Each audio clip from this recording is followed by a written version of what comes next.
고린도전서 10장 12절에서 13절 말씀을 통해서 감당할 시험이라는 제목으로 하나님 말씀 함께 나누겠습니다. 사람들에게도 인정을 받고 하나님께도 인정을 받는 그런 사람이 신앙생활 잘하는 사람 맞죠? 그런 사람은 어떤 사람일까요? 겸손한 사람입니다. 반면에 교회에 문제를 일으키고 혼란스럽게 하고 여기저기 팔을 가르고 당을 짓고 내가 제일이야 하고 높아지려고 하는 사람은 어떤 사람이죠? 겸손의 반대가 뭡니까? 교만이죠. 교만한 사람입니다.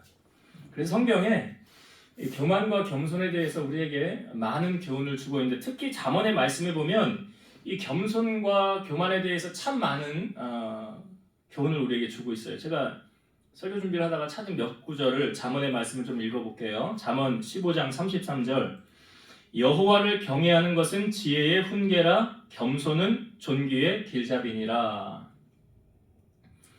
그러니까 존귀의 길잡이 높은 자리에 올라가고 싶으냐? 그럼 뭐 하면 된대요? 겸손하면 된대요. 잠언 24장 4절 겸손과 여호와를 경외함의 보상은 세 가지. 제가 설교 때도 자주 얘기했었죠. 재물과 영광과 생명이니라. 겸손과 여호와를 경외함에 대한 보상이 분명히 세 가지가 있어요. 재물과 영광과 생명. 재물은 돈이잖아요. 영광은 뭐예요? 높은 자리, 상 받는 자리. 생명은요? 장수. 그거 주신대요, 성경에. 자, 교만에 대한 말씀도 있죠. 잠언 16장 18절 교만은 패망의 선봉이요 거만한 마음은 넘어짐의 앞잡이니라. 그러니까 망하고 싶다, 빨리 망했으면 좋겠다. 교만하면 금방 망합니다. 망하는 지름길이라고 성경이 알려주고 있잖아요. 잠언 18장 12절 사람의 마음의 교만은 멸망의 선봉이요 겸손은 존귀의 길잡이니라. 아까 제가 앞부분에 겸손 말씀드렸잖아요. 존귀의 길잡이로 또 나오잖아요. 교만과 겸손을 대조해서 설명해 주는 말씀이죠. 사람의 마음의 교만은 멸망의 선봉이요 겸손은 존귀의 길잡이니라. 잠언 29장 23절 사람이 교만하면 낮아지게 되겠고 마음이 겸손하면 영예를 얻으리라. 영예가 뭔가 보니까 영광스러운 명예라는 거예요. 그러니까 자기가 높아지려고 하는 게 바로 교만이잖아요. 근데 그 사람은 오히려 낮아지게 된다. 겸손해지면 영예를 얻는다. 여러분, 은혜도 누가 받을까요? 성경이 그것도 우리에게 답을 알려주고 있잖아요. 하나님은 교만한 자를 대적하시고 겸손한 자에게 은혜를 베풀어 주시느니라. 그러니까 절대로 교만하면 은혜 못 받죠. 성경도요. 난 이거 다 알아. 아유, 목사님 오늘 본문 이거네. 이 어떤 내용이 나올지 나 다 뻔해. 다 알고 있어. 절대 은혜 못 받습니다. 그런 사람은. 절대 은혜가 안 와요. 하나님 은혜는 그렇게 오는 게 아니에요. 여러분, 우리가 그냥 단순하게 소박하게 새해의 소원을 빌면서 이런 이야기들을 많이 하잖아요. 올해는 좀 평안했으면 좋겠습니다. 무탈했으면 좋겠습니다. 하나님의 은혜를 누리면서 신앙생활을 좀 즐겁게 했으면 좋겠습니다. 그 비결이 뭔지 아세요? 이렇게 사는 비결이 겸손이에요. 겸손한 사람이에요. 우리가 지난 수요일에는 뭐 했죠? 지난 수요일에 성탄절, 그렇지. 성탄절이었잖아요. 지난 수요일에는. 그래서 성탄 감사 예배를 우리가 그래서 드리고 식사도 같이 가서 하고 그래요.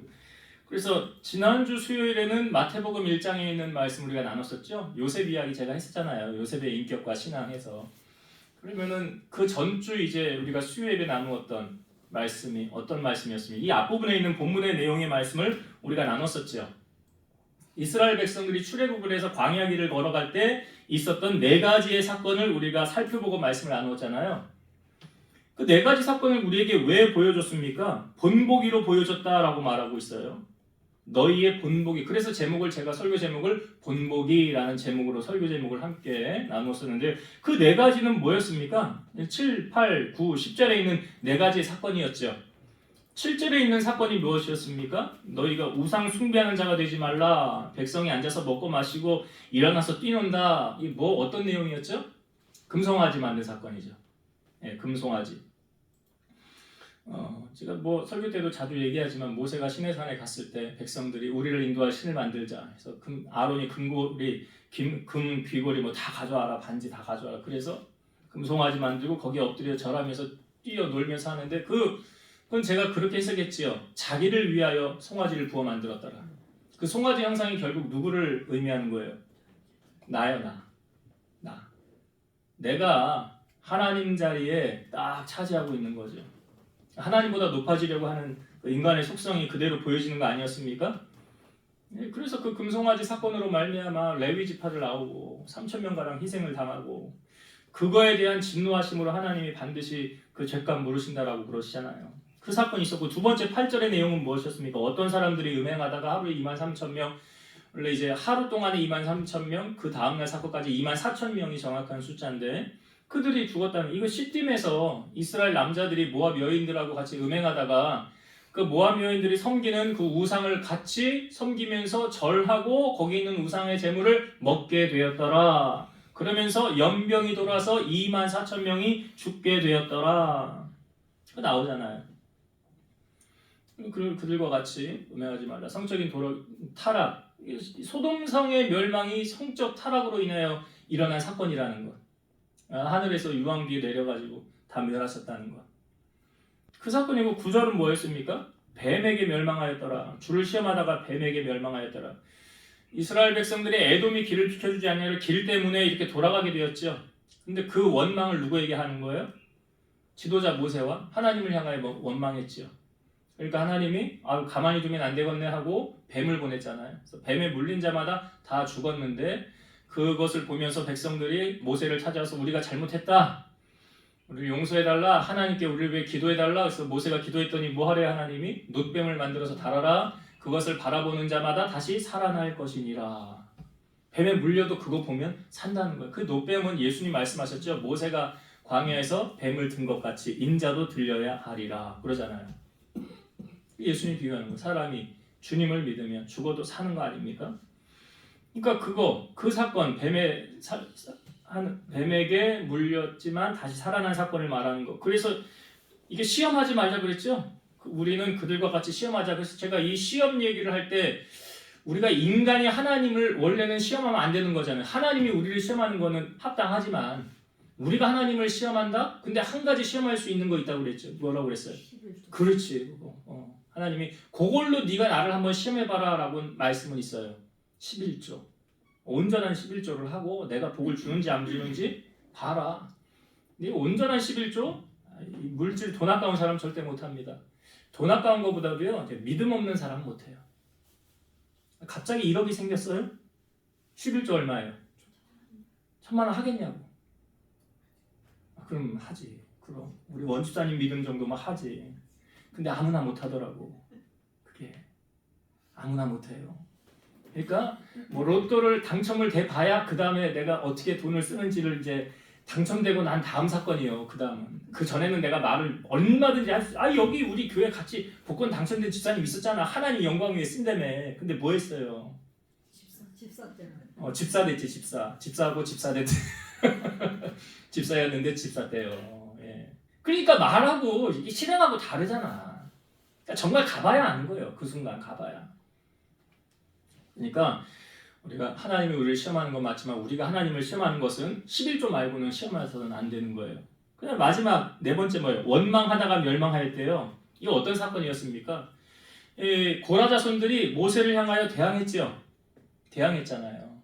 야, 너네만 뭐 제사장 직분하냐? 우리는 뭐 맨날 시다발이나 하냐? 우리도 이거 좀 하게 해달라. 대항을 했어요. 모세를 향하여. 그랬더니 어떤 일이 벌어졌습니까? 그 고라 자손에게 속한 그 무리들을 땅이 입을 벌려서 삼켰지요.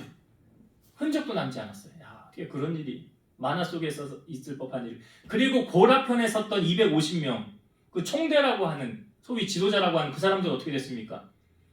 하나님의 불이 나와서 250명 싹 다 죽었어요. 다 죽었다고. 그러니까 이걸 바라본 백성들이 그걸 가지고 모세를 원망하는 거예요. 또 네가 죽였지. 네가 죽였다는 거 아니잖아요. 모세가 죽인 게 아니잖아. 분별을 못하냐고 백성들이. 그거 원망한 거예요. 그거 원망한 거예요. 그래서 그 잘못된 해석을 잘못한 거죠. 그러니까 하나님이 또 이스라엘 백성들을 치려고 하니까 모세가 아론에게 빨리 가서 속죄의 제사를 하나님 앞에 드려 죽은 자와 산 자 사이에 이 제사를 딱 드리는 순간 그 재앙이 멈췄다는 거예요. 멈췄다고. 하나님이 치려고 하는 심판이. 그러니까 참 예배의 위력이 참 대단한 거죠. 하나님의 마음을 아주 움직이는 게 그 예배라는 거죠. 그래서 그 원망했던 이 사건, 이 네 가지 사건을 지금 출애굽한 이스라엘 백성들이 광야를 겪으면서 지냈던 일들을 우리에게 보여주는 거. 왜 보여주는 거라고요? 이게 이 성경에 나오잖아요. 6절, 10장 6절을 한번 보세요. 10장 6절. 이러한 일은 우리의 본보기가 되어 우리로 하여금 그들이 악을 즐겨한 것 같이 즐겨하는 자가 되지 않게 하려 함이니. 그들이 악을 행함으로 어떻게 되었더라라는 것이 성경이 다 보여주잖아요. 그러니까 너희들은 그렇게 악을 행하는 자가 되지 말아라 이 말이고 11절도 한번 보세요. 그들에게 일어난 이런 일은 본보기가 되고 또한 말세를 만난 우리를 깨우치기 위하여 기록되었느니라. 지금 말세에도 이런 일이 없으리라는 법이 없잖아요. 이런 일이 일어날 수 있다. 광야에서 겪었던 이스라엘 백성들이 행하였던 그런 일이 오늘 우리가 사는 이 땅에도 일어날 수 있으니까 너희들은 이 본보기를 보고 그들이 행함으로 어떻게 되었는지를 보고 너희들은 깨우쳐라. 그러니까 여러분 신앙의 은혜는 뭐냐면 깨닫는 게 은혜라는 말을 하잖아. 깨닫는 게 은혜예요. 아 이렇게 하면 이렇게 되는구나. 그럼 난 그러지 말아야 되겠구나. 아 이렇게 하면 복을 받는구나. 이게 깨닫는 거예요. 그럼 그렇게 해야 되겠구나. 그러니까 이들이 그랬던 것처럼 우리도 이럴 가능성이 있다는 거예요? 없다는 거예요? 있다. 우리도 이럴 가능성이 농후하다라는 거예요. 그래서 이 내용 다음으로 우리가 읽은 12절의 말씀이 그런즉 이렇게 연결이 되는 거예요. 그런즉 12절 선줄로 생각하는 자는 넘어질까 조심하라. 선줄로 생각하는 자는 넘어질까 조심하라. 그러니까 섰다라고 말하는 여기서 라는 이 의미는 신앙이 아무런 흠 없이 온전하다라고 생각하는 거예요.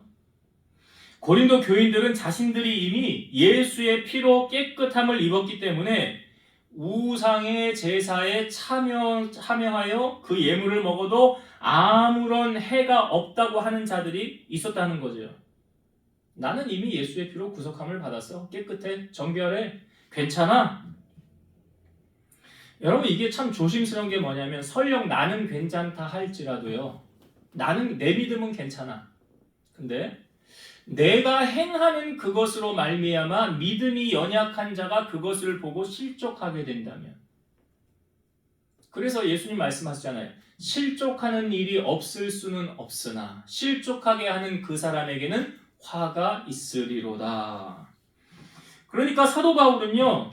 나로 인하여 실족하게 되는 일이 없도록 만약에 우리가 봤잖아요. 8장에 이 우상의 제물에 대해서 나누었었는데 이 8장에 보면 내가 고기를 먹음으로 죄를 지어 형제를 실족하게 한다면 나는 영원히 고기를 먹지 않으리라.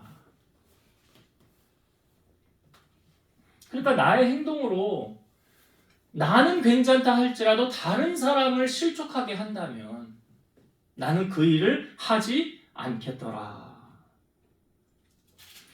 우리가 사도 바울과 같은 신앙을 좀 소유를 해야 되죠. 그래서 사도 바울은 나를 본받으라 라고 말하고 있잖아요. 나를 본받으라. 저는 신앙생활하는 성도들이 어떤 성도가 좋은 성도인가? 어떤 성도가 좋은 성도냐? 자, 기복이 없는 성도가 좋은 성도예요. 그러니까 좋을 때는 주님을 위해서 헌신하고 충성하고 목숨까지도 내놓겠습니다. 그러면서 믿음이 떨어지면 식어지면 주님과 그냥 대면하는 거죠. 그리고 신앙생활을 의무적으로 하는 거죠. 형식적으로 하는 거죠. 안 가면 안 되니까. 사람 눈이 있으니까. 이건 좋은 성도가 아니에요. 주를 찾을 이유와 목적이 없으면 굳이 신앙생활을 할 이유가 없다라고 생각하는 사람들. 그러니까 끝까지 승리하는 성도는 어떤 성도냐? 나는 서 있다라고 말하는 사람이 아니에요. 여러분 나 정도만큼만 신앙생활 하세요? 참 위험한 발언이에요. 그 서 있다고 말하는 거잖아 지금. 그 사람은 나는 서 있는 거야. 나 정도만 하라고 그래. 내가 하는 것만 보고 따라 하라고 그래. 물론 그게 본인이 열심히 하고 주님 뜨겁게 사랑해서 그렇게 말을 할 수는 있을지 모르나 오늘 성경의 말씀에 보니까 그런즉 선줄로 생각하는 자는 넘어질까 조심하라. 여기 어떤 의미가 담겨 있습니까? 교만이잖아요. 그렇잖아요. 교만이잖아요. 여기 숨어 있죠. 그게 선줄로 생각하는 자. 그래서 다른 사람은 그렇게 하나님은 주님은 그렇게 안 보는데 자기가 자기를 그렇게 생각하고 있는 거예요. 이게 뭐예요? 교만이에요. 이게 우리가 물리쳐야 되는 거예요. 항상 겸손해요. 여러분 그 다윗의 후처로 들어갔던 아비가일이라는 사람 아시죠? 원래는 나발의 아내였잖아요. 나발이 그 양털 깎을 때 다윗이 사람들을 보내서 우리 좀 대접하라 했는데 대접 안 하잖아요. 그러면서 아주 자기를 위해서는 그냥 왕의 잔치처럼 해 먹고 살지 않습니까? 부자였으니까. 근데 그 다음날 이제 아비가일이 전날 다윗이 있었던 이야기를 다 말하니까 나발이 몸이 돌처럼 굳어져서 10일 만에 죽잖아요. 그리고 다윗이 그 소식을 듣게 되잖아요. 내가 심판하지 않아도 하나님이 알아서 교통정리하시는구나. 하나님이 알아서 하시는구나.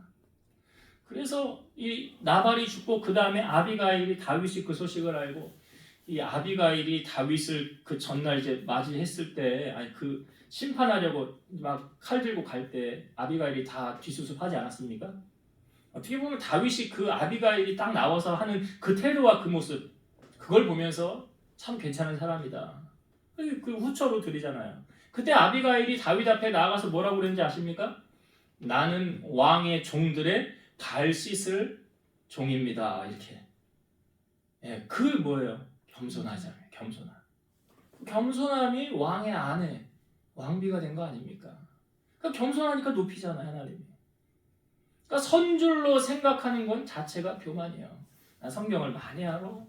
난 기도를 너무 많이 해. 교만이야 이게. 기도 많이 하는 사람은 기도 많이 했다고 말 안 해요.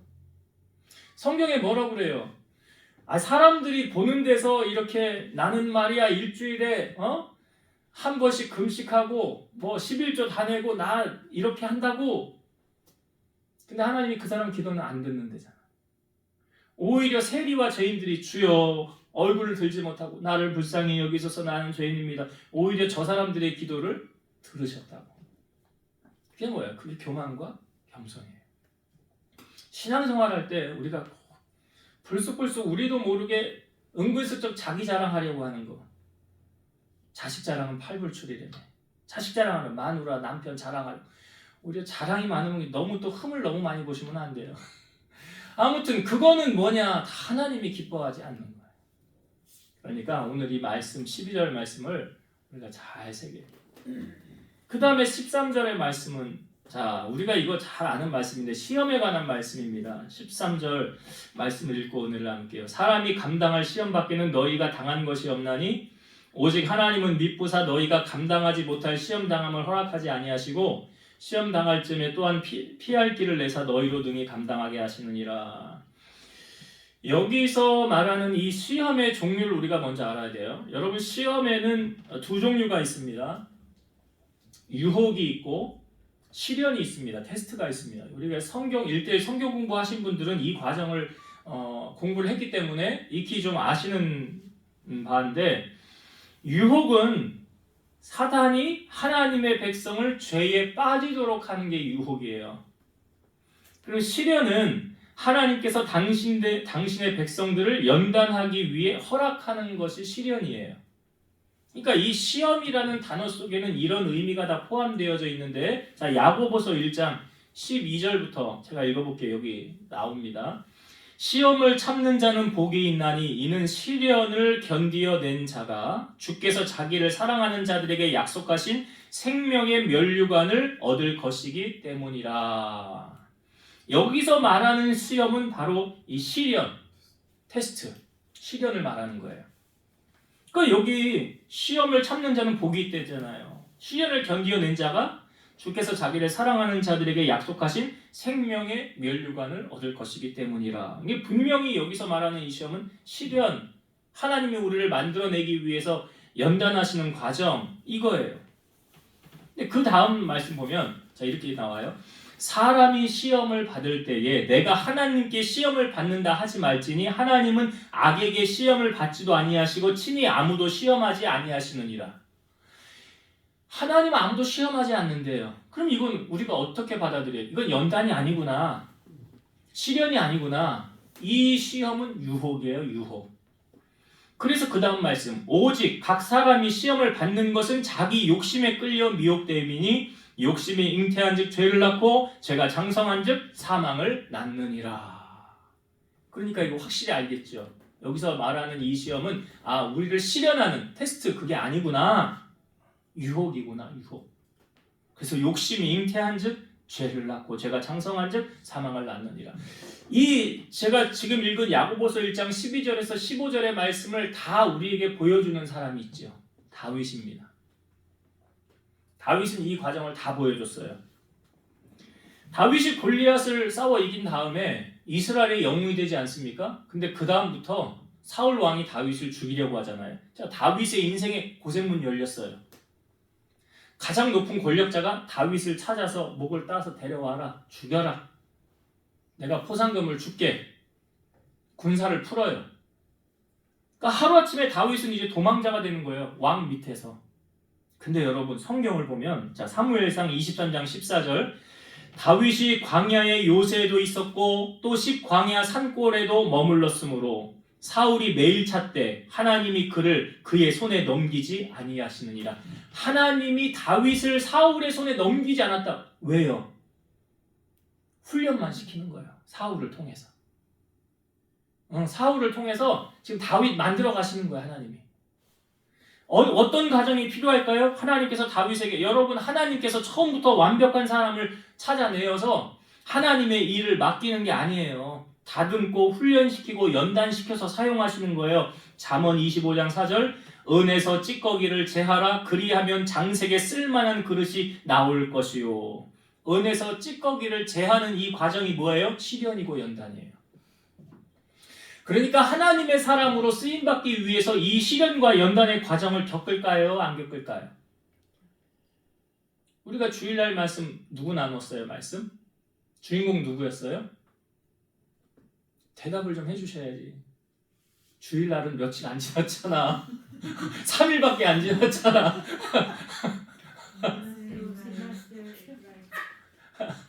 3일밖에 안 지났는데 잊어버리면 한 주를 지난 것도 아닌데. 주일날 요셉 얘기 나눴잖아요. 요셉이 아버지 사랑을 독차지하고 있었던 그 요셉이 하루아침에 17살에 애굽으로 팔려갔잖아요. 그리고 30살에 총리가 되었으니까 17세부터 30세까지는 어마어마한 고난이 그에게 따라왔잖아요. 이게 뭐예요? 연단이라는 거예요. 연단. 이 연단의 과정 없이 하나님이 우리를 쓰시지 않아요. 그래서 성경은 환난은 인내를, 인내는 연단을, 연단은 소망을 이루느니라 그러는 거예요. 그러니까 이게 다윗의 삶 속에 이 과정이 있었죠. 연단이 있었죠. 이 왕이 나를 죽이려고 한다고 했으니까 얼마나 혹독한 연단을 다윗이 받았습니까? 그러니까 이거 같아요. 여러분 연단의 과정도 사람마다 다른데요. 하나님이 큰 그릇으로 쓰려고 그러면 큰 연단이 따라와. 너는 그냥 요만큼만 작은 일만 감당해라 그러면 작은 연단. 그 사람에게 맞는. 그러니까 다윗을 하나님이 왕으로 세우려고 그랬잖아요. 그러니까 왕을 붙여서 훈련시키는 거 아니에요? 그렇잖아요. 그 과정이 있다고요. 그래서 하나님은 우리를 다듬어서 사용하신다. 이게 뭐라고요? 이게 연단이에요. 이게 시련이에요. 그러면 다윗의 인생에 유혹은 있었습니까? 없었습니까? 있었죠. 다윗이 왕궁 옥상에서 이렇게 거니는데 목욕하는 여인이 눈에 들어왔어요. 성경에 보니까 심히 아름다워 보이는지라. 다윗이 보려고 해서 본 거 아니잖아요. 그렇죠? 그러면 그냥 보는 걸로 그냥 내가 보려고 해서 본 것도 아니고 그냥 눈에 들어왔네. 그냥 그걸로 딱 접고 끝냈으면 되는데 그 다음 어떻게 해요? 다윗이? 사람을 보내서 누군가 알아봐라. 우리아라는 사람의 군인의 아내입니다. 그래? 데려와라. 그 다음에 동침했죠. 임신했어요. 그랬더니 이걸 무마시키려고 우리야 전쟁터에서 포상휴가 줘서 너 집에 들어가서 좀 쉬었다 나와라. 근데 얘가 충신이라 집을 안 들어가는 거예요. 2번이나 다윗이 술 먹여서 들여보내려고 했는데 2번 다 말을 안 들어요. 그러니까 요압에게 편지를 써서 우리야 전쟁터 맨 앞에 내보내고 너희들 뒤로 빠져라. 시키는 대로 했죠, 요압이. 그래 전쟁하다가 우리야가 그냥 거기서 전쟁에서 죽었잖아요. 근데 성경은 우리야를 누가 죽였다고 말합니까? 다윗이 죽였대잖아요, 하나님이. 네가 죽였대잖아. 그러니까 이게 발단이 어디서 시작된 거예요? 유혹. 욕심이죠. 그러니까 하나님 그래, 야 네가 부족하면 달라고 그러면 내가 더 줬을 텐데 왜 그렇게 했냐, 하나님 그러잖아요. 이게 다 보여지지 않습니까? 다윗의 인생에. 그러니까 그 시험은 뭐라? 유혹이에요. 그거는. 그러니까 다윗의 인생이 두 가지가 다 보여지는 거예요. 그렇죠? 연단, 시련이 다 보여지고 그 다음에 유혹이 다 보여지더라. 그러면 우리가 이 13절을 해석할 때 자, 유혹으로 해석하는 게 맞을까요? 시련으로 해석하는 게 맞을까요? 네, 시련이에요. 13절은 시련이다라고 보고 우리가 해석을 하면 맞아요. 다시 볼게요. 사람이 감당할 시련 밖에는 너희가 당한 것이 없나니 하나님은 미쁘사 너희가 감당하지 못할 시련 당함을 허락하지 아니하시고 시련 당할 즈음에 또한 피할 길을 내사 너희로 능히 감당하게 하시느니라. 그러니까 여기 미쁘사라는 표현 있잖아요. 하나님은 미쁘사. 이 미쁘사 믿을 수 있는 이런 뜻이죠. 믿을 수 있는. 우리가 믿을 이는 누구밖에 없다고요? 하나님밖에 없어요. 여러분 사람 믿지 마세요. 사람은 언제든지 뒤통수 칩니다. 사람 믿을 대상 아니에요. 그 사람은 믿을 대상이 아니라 사랑할 대상이라고 그러잖아요. 그러니까 믿을 이는 주님밖에 없어요. 나를 구원하시리 예수밖에 없네 그러잖아요. 감당할 수 없는 시험을 우리에게 주실 분이 아니다라는 말은 직면한 시험을 견뎌낼 수 있는 힘을 하나님이 우리에게 공급해 주신다. 그러니까 내 힘으로 이기는 게 아니에요. 시험이 내 힘으로 이기는 게 아니라 하나님이 주시는 힘으로 이기는 거예요. 자, 예수님도 겟세마네 동산에서 기도하실 때 땀방울이 핏방울이 되도록 간절히 기도할 때 성경을 잘 보면 천사가 와서 돕더라 그러잖아요. 그렇죠? 천사가 와서 돕더라. 그러니까 이길 수 있는 힘이 어디서 공급되어지는 거예요? 하늘에서. 시험 당할 때, 어려움 당할 때, 괴로움 당할 때 그 힘의 근거가 출처가 어디냐? 하나님인데 이 힘은 누가 받을 수 있느냐? 이사야 40장 31절. 오직 여호와를 앙망하는 자는 새 힘을 얻으리니 독수리가 날개침에 올라감 같을 것이요 다른 박질하여도 곤비하지 아니하겠고 걸어가도 피곤하지 아니하리로다. 여호와를 앙망하는 자가 새 힘 받는 거예요. 앙망이 뭐예요? 바라보는 거. 하나님 바라보는 자가 새 힘 받는 거예요. 다니엘이 제가 그 얘기했죠. 사자굴에 들어갔을 때 어떤 성화를 누가 그렸는데 다니엘의 시선이 어디를 향하고 있었느냐? 주변에 사자들이 득실거리고 있는데 하늘을 보고 있었다고 그러잖아요. 뭐예요? 여호와를 앙망하고 있었다는 거잖아요. 하나님을 앙망하는 자에게 어떻게 된다고요? 새 힘을 주시리니. 새 힘을 주신다. 그러니까 시험을 당할 때 우리가 시선을 누구에게 고정해야 돼요? 그래, 하나님께. 그러니까 믿음 없는 사람들은 이 사람 찾아다니고 저 사람 찾아다녀. 나 좀 도와줘, 나 좀 도와줘. 손 벌리고. 근데 믿음의 사람은 하나님에게 시선을 고정하고 그분과 아이 컨택하면서 그분에게 나의 모든 것을 의뢰한다는 거죠.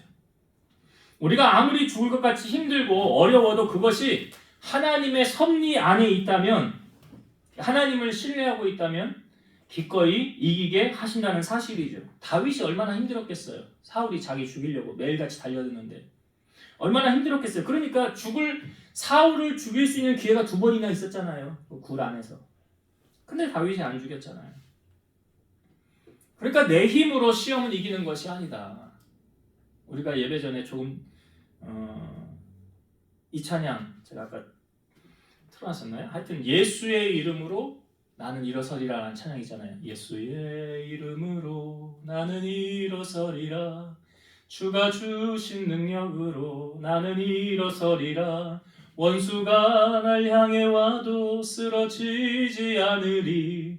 주가 주신 능력으로 주가 주신 능력으로 주가 주신 능력으로 일어서리. 내 능력으로 일어선대요? 아니에요. 주가 주신 이 주가 주신 능력을 누가 받을 수 있다고요? 여호와를 앙망하는 자, 하나님을 바라보는 자, 그가 승리할 수 있는 거예요. 어떤 시험에서도. 네, 말씀을 정리하고 마치겠습니다. 여러분, 이스라엘의 과거의 역사를 들춰내면서 우리에게 왜 본보기로 보여주셨습니까? 너희들도 이럴 수 있다는 거예요. 이럴 수 있다라는 거예요.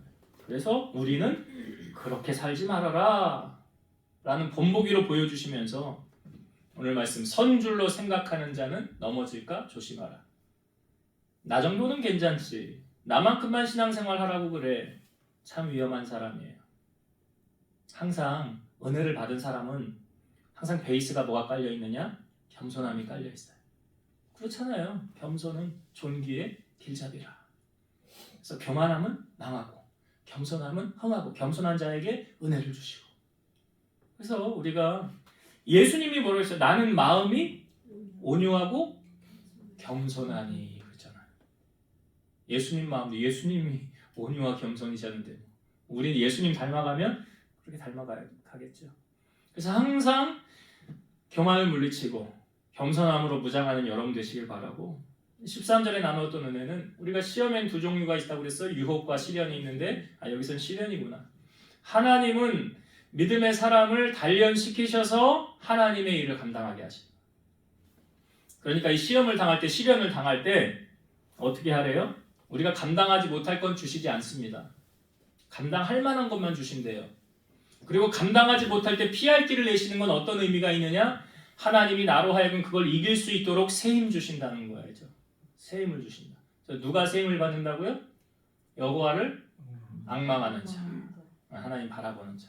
그래서 여호와의 눈이 온 땅을 두루돌아 전심으로 자기에게 향하는 자에게 능력을 베풀어 주시느니라 그러잖아요.